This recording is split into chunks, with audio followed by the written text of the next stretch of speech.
আল্লাহ রাব্বুল আলামিন আমাদেরকে চোখ দিয়েছে। এই চোখের আমানত হইল চোখ দিয়ে ভালো কিছু দেখা। আল্লাহ তাআলা আমাদেরকে কান দিয়েছেন। এই কানের আমানত হলো কান দিয়ে ভালো কথা শোনা, গীবত থেকে আমাদের কানকে হেফাজত করা। আল্লাহ তাআলা আমাদেরকে মুখ দিয়েছে।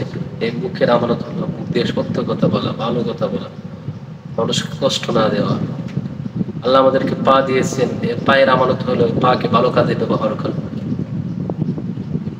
পা দিয়ে অন্যায় কাজে অগ্রসর না হওয়া, অন্যায় কাজের দিকে না যাওয়া। হাত দিয়েছেন, এই হাত দিয়ে মানুষের উপর জুলুম না করা, এই হাতকে ভালো কাজে ব্যবহার করার জন্য। আমরা যদি অন্যায় কাজে ব্যবহার করি, আল্লাহ তাআলা সূরা ইয়াসিনের মধ্যে বলেন, আল-ইয়াওমা নাখতিমু আলা আফওয়াহিহিম ওয়া তুকাল্লিমুনা আইদিহিম ওয়া তাশহাদু আরজুলুহুম বিমা কানু ইয়াকসিবুন। আল্লাহ বলেন, হাসরের ময়দানে আল্লাহ তাআলা বলবেন, আল-ইয়াওমা নাখতিমু আলা আফওয়াহিহিম, আজ আমি তোমার মুখকে বন্ধ করে দিলাম। ওয়া তুকাল্লিমুনা আইদিহিম, তোমার হাত তোমার বিরুদ্ধে সাক্ষী দেবে।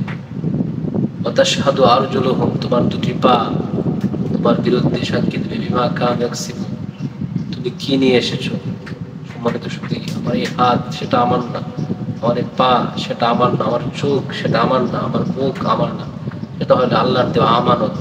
আল্লাহর দেওয়া আমানতকে যদি আমরা আল্লাহর কথা মতো ব্যবহার করতে পারি, তাহলে এই হাত, এই চোখ, এই মুখ, এই পা আমার বিরুদ্ধে সাক্ষী দেবে না, সে আমার পক্ষে সাক্ষী দিবে। এবং সে বলবে, আল্লাহ সে আপনার আমানতকে রক্ষা করেছেন, আপনি আপনার দায়িত্বকে পালন করে তাকে জান্নাতে পৌঁছে দেন। আসুন আমরা সেই আমানতকে রক্ষা করি, আমরা যেন জান্নাতের বাসিন্দা হতে পারি। আল্লাহ আমাদেরকে তৌফিক দান করুন। আমিন।